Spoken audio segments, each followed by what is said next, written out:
What's up, guys and gals? It's the Tyrant here, and welcome back to my weekly Q&A session where you guys ask the questions and I give you the answers. I want to take a second today to give a big shout out to my patrons. We have reached 20% of the goal that we've been trying to reach for a while now, so thank you guys so much. It means a lot to me that you're donating to the site, and it means a lot to me that my work means, so much to you, and thank you very much. It humbles me. It's just, I very much appreciate that, and thank you so much for your dedication. And for some of you wondering, you're right, I have not posted a video this week. This Q&A is the first video I've posted since the last Q&A. I'm still working on that Halo 5 Mythic walkthrough. My gosh, Atlas and Ion has so much RNG in it. So I'm trying to, make sure I've got those tactics nailed down before I, get that guy together and give it to you. It's a lot of work, but I'm not going to lie, it's a mission that I have a great time with, so at least I'm having fun doing that. Having said that, usually after I've played a few times, I have to stop playing for a bit. It's one of those deals where if I mess up, I start gradually getting more frustrated, so I have to take a break from it. It's sort of like whenever I'm reading from a scripted event or something like that, like when I write a script for one of my videos, and the first time I mess up, after that, I start messing up more. So, hopefully I'll get that done this week. Either way, I've already got another video in the works. A few of them, actually. If you would like to input what you would like to see next, which video, I have a poll that's currently on my Twitter feed, so go ahead, cast your vote. It's up for the next 24 hours, so get your vote in there, and that'll influence what I put next on my channel. So, yep, go ahead and follow me on Twitter if you don't already, and I will see you there. So let's go ahead and jump right into this. Now, if you're not sure how to ask questions for the Q&A, it's pretty simple. You can ask it in the comment section below. You can hit me up on Twitter, or if you're a patron, you have a special Discord that you are invited to attend to, and there is a special section in there where you can ask questions for the week. So let's go ahead and jump right into it. Our first question of the week comes from Mr. No Life.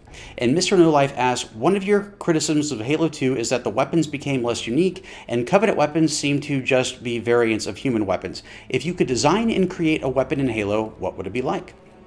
So two things that I want to point out. First of all, in terms of why I get critical, it's actually a lot worse now in terms of the weapon replication across factions. Basically, what's going on here is, Halo Combat Evolved did it perfectly. The human weapons were, okay, you had your basic, assault rifle, you had your basic sidearm, you had your basic close-range weapon, your basic long-range weapon, your basic heavy weapon. On the Covenant side, you had a rapid-fire plasma gun, you had a single-fire plasma gun, you had the Needler, which was basically a homing grenade launcher, and if you had the PC version, you also had the fuel rod cannon, which was not exactly a rocket launcher, but it was a mortar-type weapon. And I feel like it was done so well with that. Every weapon is unique, it has a different purpose, and it should have just kept it that way. And so now you fast forward all the way to Halo 5, which really does this in.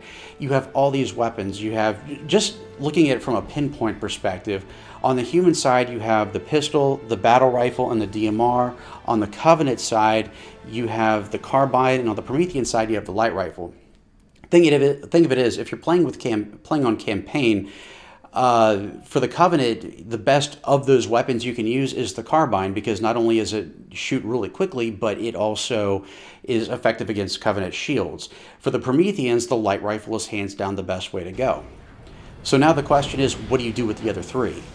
It's one of those deals where, do they even have a special purpose, or do you just use them when you don't have access to the other two? And that's really where it goes from here. Like, everything with Combat Evolved felt like it had a purpose, and now it just feels like they're just trying to shove a bunch of stuff into the sandbox for the sake of having options, even if those options are needless. Having said that, to answer your question, I did a little dabbing when it came to dabbling, not dabbing, oh my gosh, when it came to creating weapons for Halo PC back in my modding days. And I came up with a few that I would never, ever recommend that 343 put into any Halo game. One was called the Ion Gun, and what it did was it took the 8 rounds that the shotgun fires with each shell, and it turned them into hypersonic needle rounds that were really, really good at tracking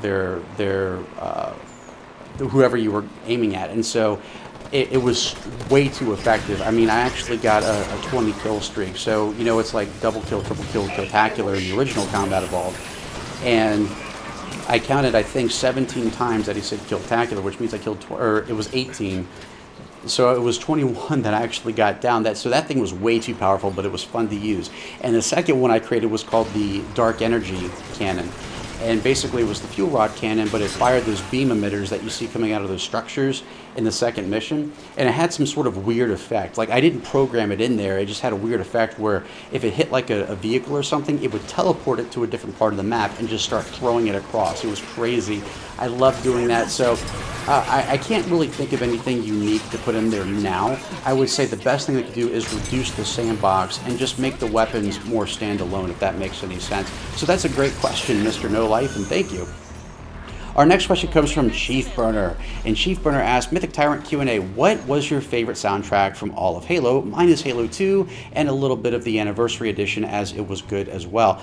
Well, my personal favorite is Halo 2. Hands down, Marty O'Donnell is a freaking genius, and Halo 2 is just so beautiful. Most of the Halo soundtracks that I have, I never get the entire soundtrack, but most of the music that I have is from Halo 2 of all the Halo games. Of those, I would say that I listen to High Charity Suite probably the most. I love the music there. It's hauntingly beautiful, and it's amazing. And you guys, let me know in the comments below what your favorite, not just soundtrack is, but what your favorite song is. I'd love to hear it. Our next question comes from Arc48, and Arc48 asks, Q&A, why do you think that most modern Halo fans can play classic Halo without complaint, but most classic Halo fans can't play modern Halo without bitching? Oh, okay, I gotta be careful with this one. So, I think it's quite simple, where people just don't like change, and sometimes that's understandable. Halo has changed quite a bit over the years. Each game has sort of evolved from the last one, if that's the right wording here. I'm not really sure if it is. Halo 2, they added in vehicle hijacking as well as dual wielding. Halo 3, we saw equipment. Halo Reach, we saw armor abilities. Halo 4, we saw sprint becoming a core ability. In Halo 5, we traded armor abilities for Spartan abilities. And I think it's one of those things where it's easier to work backwards than it is to jump forward for some folks. If you're already a Halo fan, or if you're a new Halo fan, and you work backwards and you don't like the original stuff, you really can't complain because it's older material and it's not the direction they're going. Whereas with the newer stuff, if you're an older Halo fan and you don't like what they're doing with Halo now, you're afraid that they're going to continue going down that road in the future. So I think that's where it comes from. But to go off on a different tangent, well, slightly, if you look back, almost every Halo game upon its release received a lot of complaints from the core Halo community. The only two games that really seemed to not be affected by this was Combat Evolved, because it was the first Halo game, and also Halo 3 seemed to receive mostly universally positive reviews. But if you go back to the Bungie.net forums for Halo 2, there was a lot of complaints. If you look at the ones from Halo Reach, same deal, same with Halo 4, and now for Halo 5. But it seems like whenever a new game comes out, people go back and look at the previous game or games more fondly. So I'm pretty sure we're going to see this with Halo 6 as well. I don't know what's in store for us, but I'm pretty sure people are going to play Halo 6 and say, yeah, they did it better in Halo 5. So again, I just think it's just the evolution of change that people don't like. But that's an excellent question, Art48. Thank you. Our next question comes from a Halo 2 Jackal Sniper. Haunts me every time, dude. And Halo 2 Jackal Sniper asks, Tyrant Q&A, since every other Halo game is backwards compatible on Xbox, one, do you think they should do the same with Halo 2 original Xbox and Vista, or do you think they are long gone by Microsoft? So I don't know about the Vista one. I mean, you can still, as far as I know, play Halo 2 PC on Windows 10. You might have to modify it a little bit, but I'm pretty sure there's a patch out there, just like you could modify Vista to play on Windows XP back in the day. So to answer your question, absolutely. I think that I would love to see them bring Halo 2 back the same way they brought Halo 3. I know there's a lot of people who love the multiplayer, and I'm pretty sure that there are a lot of Halo fans out there that would basically be playing Halo 2 on Xbox Live all the time if they had the opportunity. So yes, I would love to see Microsoft give Halo 2 the same treatment that they gave Halo 3, and I'd like to know your opinions in the comment section below. Would you like to see Halo 2 brought back online, or would you like to see them only focus on the Master Chief Collection? Our next question comes from Zion Placine.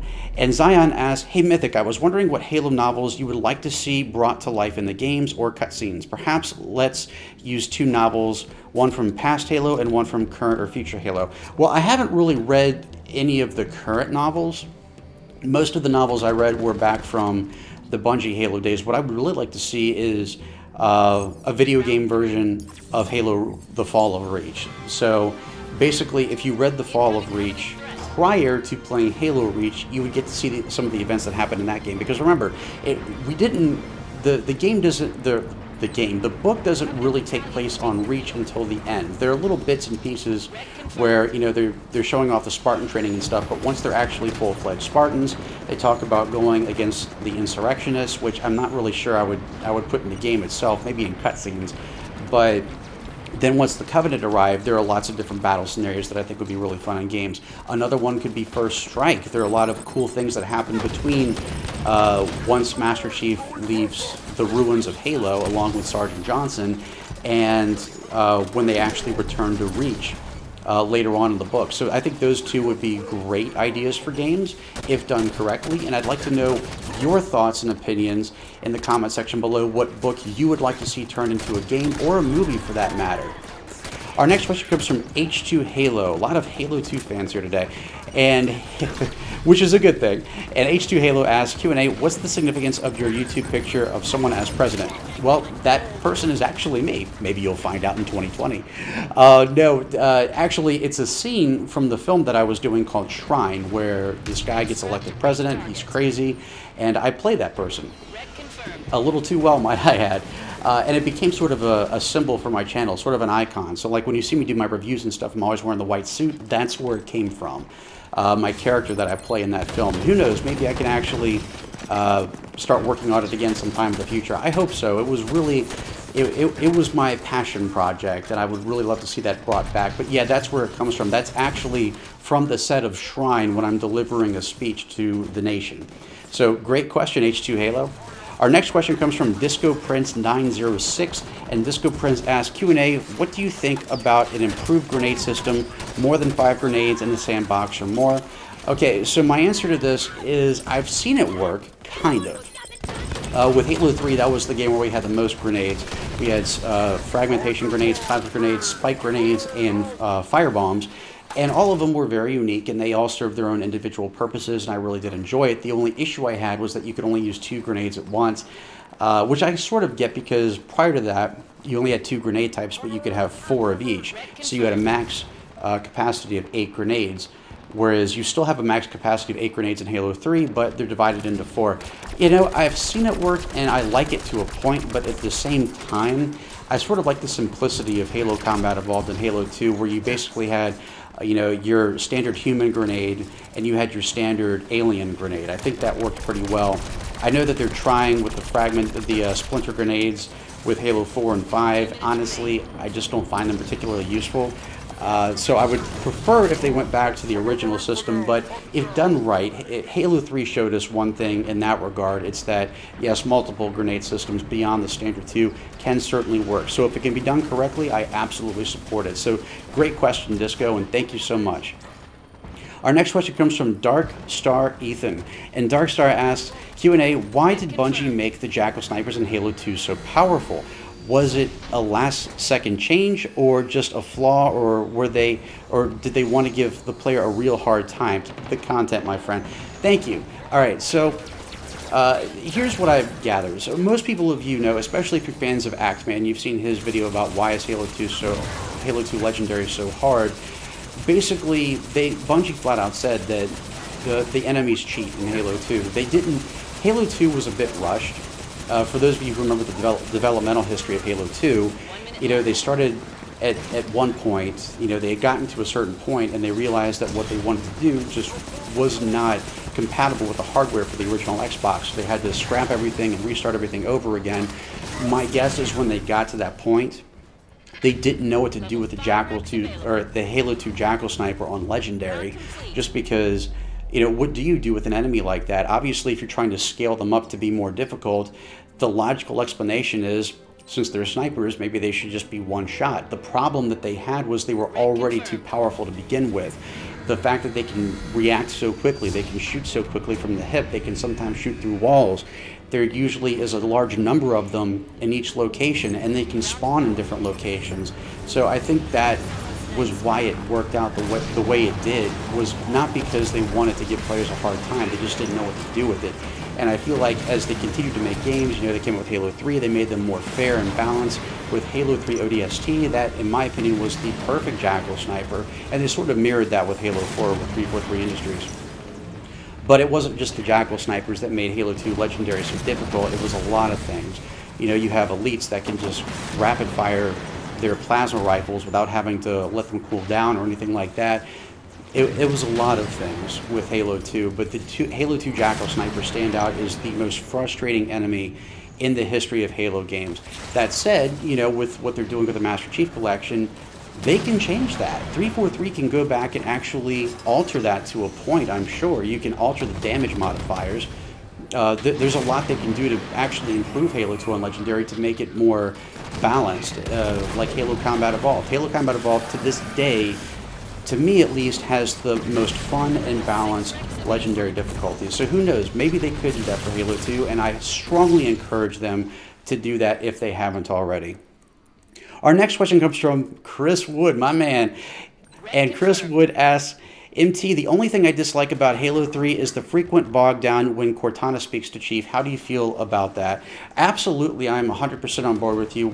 If I could point out a major flaw with Halo 3, as much as I love the game, it's that they introduced those, it's not really a cutscene, but those visions that pop up. It's really evident in the mission Cortana when there's constant banter between Cortana and the Gravemind, and it's so irritating. Like, I feel like what Halo 5 did would be a very plausible solution. So instead of having the scenes like slow down and the images pop up and everything, you have a little box in the corner, a little screen in the corner that would basically be the personification of the character, and the talking coming from there. That, I feel like, would make the most sense. What they did, I don't know if it was an artistic choice, but my guess is that that's probably what it was. It was annoying. I wish it hadn't been in there. Maybe someone can mod the game to take it out. I do understand why it's there. I like the messages the message that's being conveyed, that Cortana is suffering and that we need to save her. But it was just executed very poorly in the game. So it's good to see that they haven't made that mistake since, and I hope it continues to go on that path. So I am 100% with you on that one. If I could change one thing from Halo 3, yes, that would be it. So you have excellent taste, Chris. It's always good to see you on here, my friend. And our final question of the week, our star question, comes from Nebulous Cheetah. And Nebulous asks, Tyrant Q&A, I have been listening to the Halo soundtracks from every Halo game to get a feel for what Halo music is. Halo 2 has my favorite soundtrack overall, as it captures the somber tone in the game and makes you feel like a badass. I personally don't like the music 343 has put into their games, with a few exceptions. It hasn't been able to capture the prestige of Marty O'Donnell's work. Going with Halo art style topic, since music is a form of art, what should 343 do with its soundtrack to capture the Halo prestige? Well, I think the answer is pretty simple with this one. It's hire Marty O'Donnell. Since he's the one who composed the music, I don't think anyone's going to be able to match his style except for the man himself. It's funny that you bring this up. You're absolutely right. I was visiting with Late Night Gaming the other day, and we actually chatted about this very thing, about the musical differences between the Bungie era games with Marty O'Donnell and the current Halo games. And here's a big difference that I've noticed. So with Marty O'Donnell's soundtrack, it's very relevant to the game. It's a lot of catchy songs. Some are moody, they can be, again, going back to the High Charity Suite, but little notes and little sections of each song are just catchy and they're memorable. You can find yourself, in the middle of the day, sort of like humming it to yourself or just thinking about it because it's catchy and it works so well. And the nice thing about Marty's music is it was never overused. Like, per soundtrack, the most you would ever hear from one song in one of the classic Halo games is maybe twice. And it would be used in different scenarios. And it made it work. Like, again, with Halo Combat Evolved, you have sort of a contrast between the first half of the game, which is going up against the Covenant with the rest of the UNSC, and the second half of the game, which is invested with the Flood. And seeing how some of the soundtracks from earlier make an appearance later in the game, they take on a different tone, and it's ingenious how they were able to pull that off. Same with Halo 2. It's just the music flows with it so well, and it's just so beautiful that it's not just the music that sticks with you, it's what you're doing while that music is playing. And it's really, really difficult to recapture that. I imagine one of the reasons why Marty O'Donnell is so hailed in the overall gaming community and just in the composition world as a whole is because he is that magical. He is that much of a genius. He's able to create that feeling. And that's something that most people just simply cannot do. Marty O'Donnell is a master of his craft. And not a lot of people can match that at all. And to this day, he still remains to be my favorite composer of all time. Now, in terms of what we see in modern Halo games, it's a lot different.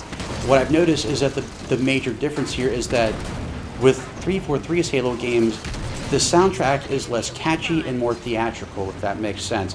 You know, perfect scenario here is, you know, again, I'm playing Battle of Sanion on Mythic, trying to get that guide out. And when you're coming up from the Undercity and the city's collapsing because the Guardian's coming up, it's very bombastic, it's very theatrical, and it works for this scenario, don't get me wrong, and the music itself is very beautiful. But it's not catchy like the classic stuff. Again, I'm not saying that I don't like the music now. I do. I actually do love the new music, but for different reasons. It's not as catchy as the stuff from Combat Evolved and from Halo 2 and Halo 3 and even Halo Reach. That stuff really sticks with me, and it's what I find myself listening to the most on my iPhone. But at the same time, there are very, very granular musical scores in 4 and 5. But I think, once again, one of the big issues I have with the musical score in Halo 5 is they overuse some of those songs. One song that I love from the Halo 5 soundtrack is Worldquake. And for those of you who don't know, that's played during some of the boss fights with the Warden. That particular section, so the song is I think maybe around 3 minutes long or so. And that particular one, and you know what I'm talking about, is that da-na-na-na-na-na-na-na-na. I know I'm terrible at singing, don't judge me. But it plays, that particular section of that soundtrack plays 5 times in the game. That's insane. It plays during Blue Team, it plays during Evacuation, it plays during Battle of Sanion, The Breaking, and Guardians as well. And even the first half of that soundtrack plays in Sword of St. Helios. So it's used a lot, and it makes you appreciate it less. There's this song called Sentinel Song, I believe is what it's called. And fortunately, that's only used twice as far as I know, but it should have only been used once because of how unique it is to its situation. It's the song that plays right after you exit the Undercity and the elevator doors open, and it sounds, you know, you see the city collapsing and everything, and it's very well done. I love the song, but it shouldn't have been used again. So, and part of it, I guess for me, is the songs aren't as memorable. They're great, but they're more theatrical instead of more Halo-esque, if that makes any sense. At the same time, they don't necessarily put them in the right scenarios all the time, or they overuse them. So, and again, so when it came to Marty O'Donnell's side, you would hear the soundtracks twice at most in a game, whereas they tend to be used a lot in the current franchise. And again, it's not as catchy, it's more theatrical. It sounds more like generic movie background OST than it does something that belongs specifically to Halo, if that makes any sense. Halo always had a certain style to it. This completely changes it up. It goes from having a very Halo-esque style to a very theatrical style. Again, it's great. I do enjoy listening to it, but it's still not as memorable as what Marty O'Donnell did. So my thing is, one thing that I would still love to see for Halo 6, since Marty O'Donnell is no longer working for Bungie, is, you know, for 343 to approach him, say, hey, would you like to help us design, or would you like to completely design the music for the next major Halo title? I would love to see that. I don't know if he would do it because he has his own company now, but it'd be really cool to see him return to the Halo franchise. And I would like to hear your opinions as well. All of you, let me know in the comments below. Would you like to see Marty O'Donnell return? And if so, what would you like to see him do? Would you like to see him be like the complete composer, or just have an element into it? What songs are you looking forward to? If you could revamp any of his classic songs, what would it be? what would it be for Halo 6? And I want to hear your thoughts and opinions. You can let me know in the comments below, or hit me up on Twitter at MythicTyrant. A link to my Twitter feed can be found in the description below. And I want to take the time to thank each and every one of you for taking the valuable time out of your day to be here to participate in this Q&A. You're such a great audience. Thank you so much for being here. And I hope you enjoyed this video. And if you did, I hope you'll consider subscribing to this channel for more great content right here on MythicTyrant.com. Thank you guys and gals so much for watching. I hope everyone has a wonderful weekend. I'll catch you all right back here next time. And as always, I'm the Tyrant, signing off.